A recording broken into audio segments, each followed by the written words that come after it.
अस्सलाम वालेकुम फ्रेंड्स अभी मैं मौजूद हूँ चीमा डेयरी फार्म के मैनेजर डॉक्टर तोकीर बाबर के साथ, जिनके साथ पहले भी हमने कुछ वीडियो शूट की हैं। अगर देखना चाहें तो ऊपर लिंक आ रहा होगा, उस पर क्लिक करके पहली वीडियोस भी देख सकते हैं। मुख्तलिफ चैनल पे ये वीडियो देखी जा रही है क्योंकि हम ग्रुप की सूरत में यहाँ पे आए हुए हैं इनके साथ वीडियो शूट करने, तो लिहाजा ये कोई माइंड ना करे कि ये कॉपी की या किसी की वीडियो, ऐसा बिल्कुल नहीं है, बल्कि ग्रुप की सूरत में हम ये वीडियो शूट कर रहे हैं। अच्छा तोकीर भाई, मुझे ये बताइएगा कि जब काफ पैदा होता है, बछड़ा पैदा होता है, तो कितने दिन वो माँ के साथ रहता है, फिर आप उसे जुदा कर देते हैं? हाँ, जो हमारे पास डेयरी फार्मिंग पे होता है कि काफ पैदा होते ही हम उसे माँ से अलहदा कर देते हैं और माँ के साथ उसे बिल्कुल भी नहीं रखा जाता। पैदा होने के फ़ौरन बाद थोड़ी सी देर हम उसे देते हैं ताकि वो लीक कर ले, उसे साफ़ वगैरह कर दे। अगर वो भी ना करे तो हम टावल वगैरह से, कपड़े से उसे साफ़ करते हैं, फिर हम उसे शिफ्ट कर देते हैं काफ सेक्शन में। माँ के साथ नहीं रखते उसे। इसकी क्या वजह है कि माँ के साथ उसे थोड़ी देर माँ के साथ कम रखा जाता है? क्योंकि सिर्फ उसे ताकि उसे चाट ले, ब्लड सर्कुलेशन वगैरह उसकी अच्छी हो जाए, तो फिर एनिमल को मिल्किंग शेड में शिफ्ट कर दिया जाता है और काफ को अलहदा से काफ सेक्शन में, ताकि उसकी केयर वगैरह अच्छे से हो सके। इकट्ठे नहीं रख सकते हम इनको ज़्यादा। तो जब आप अलहदा कर देते हैं तो दूध उसको कैसे पिला देते हैं? दूध पिलाने के लिए हमारी कोशिश होती है जैसे ही काफ पैदा हुआ पहले घंटे 2 घंटे में जितनी जल्दी हम मुमकिन हो सके उसे हम बोली पिलाते हैं, ताकि वो जितनी ज़्यादा बोली पिएगा, क्योंकि सबको पता है कि बोली बड़ी ताकतवर चीज़ है, ताकि जितनी ज़्यादा पिएगा उतनी उसके अंदर इम्यूनिटी बीमारियों के खिलाफ ताकत आएगी और वो उतना अच्छा सेहतमंद रहेगा। सही। बोली कितने दिन वो पीता है और उसके बाद वो जी, पहले 3 दिन तक तो हम उसे बोली पिलाते हैं और कोशिश होती है कि वो मैक्सिमम बोली पी ले। पहले 6 घंटे तो हमने उसे ज़्यादा से ज़्यादा पिलानी होती है, लेकिन 3 दिन तक हम उसे उस माँ का दूध पिलाने की कोशिश करते हैं अगर हमारे पास थोड़े काफ हो तो। उसके बाद जब आप मिल्क उसे पिलाते होंगे तो काफ ज़्यादा होते हैं, उसमें आप किस तरह मेजर कर लेते हैं कि ये वही काऊ का बच्चा है तो इसको वही काऊ का मिल्क देना या नहीं? मतलब नहीं, बिल्कुल भी ज़रूरी नहीं है। इससे हम किसी भी गाय का, किसी भी काऊ का दूध हम किसी भी बच्चे को पिला देते हैं, इससे कोई इशू नहीं आता। तो हम यहाँ से इकट्ठा दूध ले जाते हैं और जिस तरह काफ का जो बड़े हों उन्हें ज़्यादा, छोटे उन्हें थोड़ा बॉडी वेट के हिसाब से हम उन्हें हर काफ को अलग से दूध पिलाते हैं। तो इसका कोई अंदाज़ा तो आपको होगा कि कितने दिन का काफ हो तो उसको कितना दूध पिलाना? ये एज पे हम थोड़ा डिपेंड करते हैं। हमारी जो काफ रेडिंग है ज़्यादा बॉडी वेट पे डिपेंड करती है। तो कोशिश होती है कि 10% ऑफ द बॉडी वेट, मतलब 40 किलो का है तो उसने 4 किलो रोज़ाना दूध पीना है। 2 किलो सुबह, 2 किलो शाम। हम उसे ये 2 किलो सुबह शाम दूध पिलाते हैं। सही। ये कितने दिन तक ये प्रोसीजर चलता है? हाँ, काफ का दूध जो है वो 6 हफ्ते तक तो हम ऐसी बॉडी वेट के हिसाब से बढ़ाते रहते हैं और उसके साथ ही हम, हमारी कोशिश होती है पहले हफ्ते के साथ ही उसके साथ हम, जिसे हम काफ स्टार्टर कहते हैं, जिसमें हमने काफ स्टार्टर खुद बना लेते हैं, वो उसके साथ शुरू कर देते हैं। उसका फ़ायदा ये होता है कि उसकी ओजड़ी, जिसे हम ह्यूमन कहते हैं, वो डेवलपमेंट होना शुरू हो जाती है। जितना जल्दी वो बनेगा उतना जल्दी वो सब्ज़ चारे पे, साइलेज पे आएगा। और कोशिश है कि 6 हफ्ते, 4 हफ्ते, जितना जल्दी मुमकिन हो उसकी ओजड़ी बन जाए। जैसे उसकी ओजड़ी बन जाए फिर हम उसका दूध कम करना शुरू कर देते हैं। जैसे चूज़ों में वैक्सीनेशन होती है, क्या काफ में? हाँ, काफ में वैक्सीन होती है जिसमें हम वही मुंह खोर की करते हैं सबसे पहले शुरू में, फिर उसके बाद गलघोटू की करते हैं। वो पैदाइश के कितने दिन बाद होती है? हाँ, जो हमारा प्रोसीजर है तकरीबन 15 से 21 दिन तक हम FMD की कर देते हैं और उसके बाद 40 से 60 दिन तक हम HS की कर देते हैं। FMD क्या है और HS? हाँ, HS, FMD को हम आम ज़बान में मुंह खोर कहते हैं और HS जो है उसे गलघोटू कहते हैं। अच्छा, ये बताइएगा कि कितने दिन दूध पीने के बाद वो चारे पे लग जाता है बच्चा? हाँ, दूध पीने के जैसे पहले हफ्ते के बाद जैसे ही हम उसे काफ स्टार्टर शुरू करते हैं वो उसे थोड़ा थोड़ा खाना शुरू कर देता है और 15-20 दिन के अंदर अंदर वो सब्ज़ चारे पे अच्छे से आ जाता है। लेकिन फिर हम दूध जैसे 6 हफ्ते बाद कम करना शुरू करते हैं, तो जब उसका बॉडी वेट जो है पैदाइश के वक्त से डबल हो जाए, जैसे पैदा हुआ था वो 40 kg पे, जब वो 80 kg पे पहुंच जाएगा तो हम दूध कम करते करते उसका ख़त्म कर देंगे।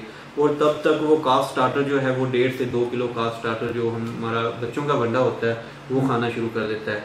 जब जो वो 1.5 से 2 किलो खाना शुरू कर दे तो हम दूध उसका स्टॉप कर देते हैं और उसको नेक्स्ट ग्रुप में, जो कि वीन ग्रुप होता है जिसका दूध खत्म किया होता है, उस ग्रुप में शिफ्ट कर देते हैं।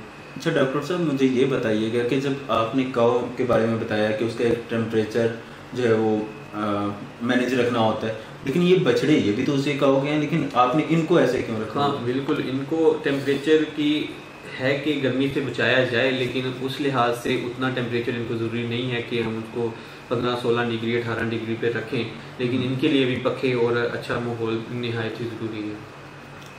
कितनी एज में जाके आप इसको दूसरे सेटअप में ले जाते हैं? अपने मुख्तलिफ सेटअप बनाए हुए हैं, तो कितनी एज के बाद उसको? पहले तो हमारा जब फ्रेश काफ्स का एक ग्रुप होता है जिसमें हम 15-20 दिन तक रखते हैं। फ्रेश काफ के बाद हम उससे थोड़े से बड़े ग्रुप में ले जाते हैं जहाँ पे उससे काफ स्टार्टर वगैरह फ्रीली अवेलेबल होता है और अच्छे से वो खुले माहौल में रहता है। फिर जब वो उसमें जब दूध खुश करने की बारी आती है, दूध बंद करते हैं हम उसका, जब बारी का डबल हो जाए और काफ स्टार्टर वो 1.5 से 2 किलो खाने लग जाए, फिर हम उसको तो उसे अगले ग्रुप में शिफ्ट कर देते हैं जिसमें वो ग्रोवर में चला जाता है, जिसे हम ग्रोवर कहते हैं। ग्रोवर में फिर हम उसे रखते हैं कि तब तक जब तक कि वो मेच्योर ना हो जाए, जवान हो जाए। जब वो जवान हो जाए तो फिर उस अडल्ट ग्रुप में चला जाता है जिसमें जिसे हम हिफर्स वगैरह कहते हैं, जिसके बाद वो ब्रीडिंग के काबिल हो जाते हैं। ब्रीडिंग के काबिल किस एज में हो जाता है? ब्रीडिंग के काबिल पहले तो एज का क्राइटेरिया बनाया जाता था, लेकिन अब जो है वो क्राइटेरिया बॉडी वेट पे शिफ्ट हो गया है कि जब वो माँ का 60% तक, 60 से 65% तक वज़न हासिल कर ले। अगर उसकी माँ का वज़न मतलब कि अगर है जितना भी मतलब 100 kg है फॉर एग्जांपल, तो अगर वो 60 से 65 kg पे अगर वो आ गई है तब वो ब्रीडिंग के काबिल हो जाती है, मेच्योर हो जाती है वो, तब उसकी इंसेमिनेट कर देना चाहिए। आपको एक अंदाजा तो होगा कि किस एज में? हाँ, हमारे पास जो एनिमल्स हैं वो हमारे 11 से 12 महीने ब्रीडिंग के काबिल हो जाते हैं, जितने भी 11 से 12 महीने। वैसे आम रूटीन में तो यही सुनने में आता है कि जो गाय है ये 2 साल के बाद तकरीबन होती है, लेकिन अगर हम 2 साल पे लेके जाएंगे तो हमारा फार्मिंग जो है वो टोटली फ्लॉप हो जाएगी। एक रूल ये है कि आप जितनी जल्दी उसको तैयार करें वो मिल्किंग पे शिफ्ट हो, उतना ही फार्म प्रॉफिटेबल होगा, और अल्हम्दुलिल्लाह ऐसा हुआ है पिछले साल और इस दफ़ा भी इंशाल्लाह हो रहा है। कम से कम कितनी उम्र की बछड़ी जो है माँ बनी है आपके पास? हमारे पास 18 माह की एक बछड़ी माँ बनी है। जब ये मिलाप हो जाता है फर्स्ट टाइम, तो उससे कितने माह बाद बच्चा? 9 माह के बाद तकरीबन वो बच्चा जन्म देती है। लेकिन वो जो 18 माह की कह रहे हैं उसने जल्दी 9 से 10 माह में वो प्रेग्नेंट हुई है, फिर अगले 9 माह बाद उसने बच्चा दे दिया। सही। अच्छा, ये बताइएगा कि ये जो काफ्स हैं आप सेल भी करते होंगे इनमें से? जी जी। तो क्या रेट होता है सेल करने? फीमेल्स तो हम बिल्कुल भी सेल नहीं करते, हमारा रिप्लेसमेंट फ्लॉक तैयार होता है उससे।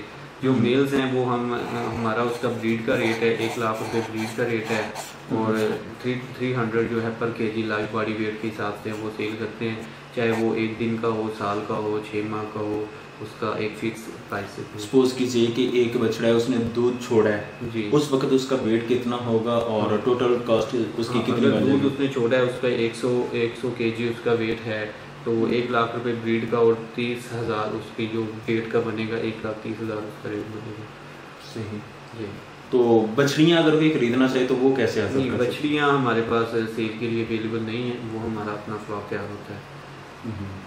सही नहीं, वैसे मैं पूछ रहा चाह रहा हूँ कि अगर कोई चाहता है कि उसने जैसे आपने काउ फार्मिंग की है, कोई और भी ये शौक रखता है कि वो भी बछड़ियाँ पाल ले पहले, तो वो कहाँ से हासिल कर सकते हैं? अगर अमेरिकन एनिमल्स की ख्वाहिश कोई रखता हो तो स्मेडा के साथ है अलबरका ग्रुप, वो अमेरिकन एनिमल्स को ज़्यादा इंपोर्ट करते हैं, काफ़ी एक्टिव है, उनसे रब्ता कर। अगर थोड़े भी लेना चाहें तो वो भी किसी दूसरी की शिपमेंट के साथ थोड़े एनिमल्स भी आ जाएंगे, 5-10 भी ज़्यादा मंगवाने चाहे तो उनकी अपनी शिपमेंट भी आ सकती है। अच्छा, फीमेल तो एक्सपेंसिव हो वो तो समझ में आती है क्योंकि उसने आगे दूध उस हिसाब से देना है, लेकिन ये जो मेल है ये क्यों आपने इतने एक्सपेंसिव? ना एक प्योर एनिमल जिसकी एक आपको पूरी डिग्री पता है, आपको पता है कि उसकी माँ का दूध कितना था, उसके बाप कौन था, तो इस बेस पे आपको अगर पाकिस्तान में इस इन्वायरमेंट के लिहाज से कम से कम ज़्यादा नहीं तो 10 से 20% तो वो यूज़ टू होगा ना हमारे हीट के लिहाज से।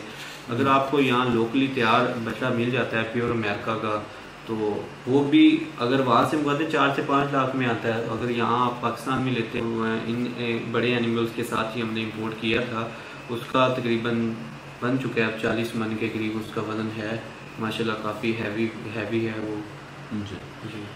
तो जी फ्रेंड्स, उम्मीद है कि आपको ये वीडियो पसंद आई होगी। अगर वीडियो पसंद आए तो इसे लाइक शेयर कमेंट ज़रूर करें, चैनल को सब्सक्राइब करें ताकि नेक्स्ट आने वाली वीडियोस आप तक पहुंचती रहें। जज़ाकल्लाह, अस्सलाम वालेकुम।